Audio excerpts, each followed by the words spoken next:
Boker Tov, il est 8h, c'est l'heure du premier journal d'information ce matin sur Studio Kalita, relayé sur les ondes de Radio J. Nahama Issachar pourrait obtenir d'ici la fin de la semaine la grâce du président Vladimir Poutine et l'annonce d'une telle décision pourrait être faite à l'occasion de la visite éclair que le président russe doit effectuer mercredi soir et jeudi en Israël à l'occasion du 75e anniversaire de la libération du camp d'Auschwitz par l'armée rouge. Que manque-t-il pour que ce développement tant attendu en Israël se produise ? Apparemment, un discours que devrait prononcer le Premier ministre Benyamin Netanyahou à l'occasion de l'inauguration jeudi matin du monument à la gloire des habitants de Leningrad qui ont résisté durant l'offensive nazie et qui ont permis de retourner la Seconde Guerre mondiale à l'avantage des Alliés. Benyamin Netanyahou sait que cette inauguration revêt une importance particulière pour le président Poutine et il pourrait donc vanter à cette occasion les mérites de l'armée rouge qui a donc libéré Auschwitz et permis de mettre fin à l'occupation nazie en Europe. L'objectif étant de s'inscrire dans le narratif russe historique et non dans celui de la Pologne qui, ces dernières années, adopte une attitude de rejet quant à sa responsabilité dans les crimes commis durant la Shoah. On sait que le président polonais Andrzej Duda sera absent des cérémonies en Israël et le terrain sera donc propice pour que M. Netanyahou fasse une déclaration qui, d'une certaine manière, flatte les Russes, assez en tout cas pour que Vladimir Poutine annonce en réponse la libération de Nahama Issachar. D'ailleurs, le président polonais qui s'est exprimé sur les ondes de la radio israélienne a affirmé aujourd'hui que le seul endroit où l'on aurait dû marquer le 75e anniversaire de la libération des camps d'Auschwitz, eh bien, c'est à Auschwitz même. Il a accusé Vladimir Poutine de répandre des mensonges historiques et il a affirmé également qu'il ne rencontrera pas le chef de la diplomatie israélienne Israël Katz tant que celui-ci ne se sera pas excusé pour avoir affirmé, il y a de cela quelques mois, que les Polonais avaient puisé l'antisémitisme au sein de leur mère. Les préparatifs de la cérémonie de la libération du camp d'Auschwitz jeudi au Yad Vashem battent leur plein.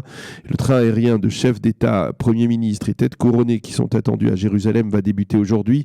C'est ce soir que le président de la République, Emmanuel Macron, arrive en Israël. L'on peut déjà affirmer que du côté israélien, on émet certaines critiques quant à sa décision de rendre visite demain après-midi à Mahmoud Abbas à Ramallah, dans la communauté francophone qui doit accueillir jeudi matin le président français. Certains s'étonnent qu'Emmanuel Macron vienne en Israël pour commémorer d'une part le souvenir de la Shoah, mais qu'il aille également en même temps s'entretenir avec un raïs palestinien qui a rédigé dans les années 80 une thèse de doctorat au Fort Roland négationniste. Et puis justement, dans ce contexte, une enquête réalisée par le comité juif américain a révélé que 2/3 des juifs de France sentent qu'ils vivent dans une atmosphère d'antisémitisme virulent et 70% affirment avoir eux-mêmes subi un acte antisémite au moins une fois.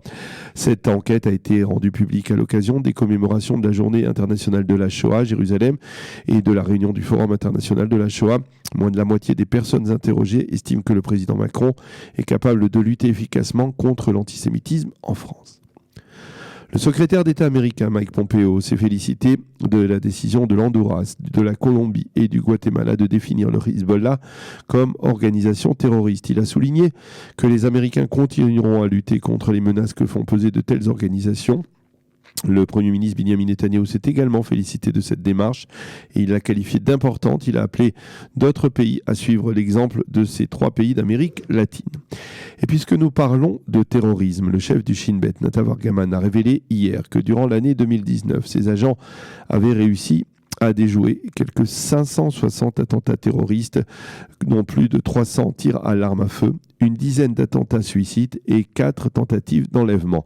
Le chef du Shin Bet a fait cette déclaration lors d'une cérémonie de remise de prix, du prix du Premier ministre à des agents du Shin Bet pour leur succès en matière de renseignement en général et en particulier dans le cadre de 6 opérations menées par l'organisation.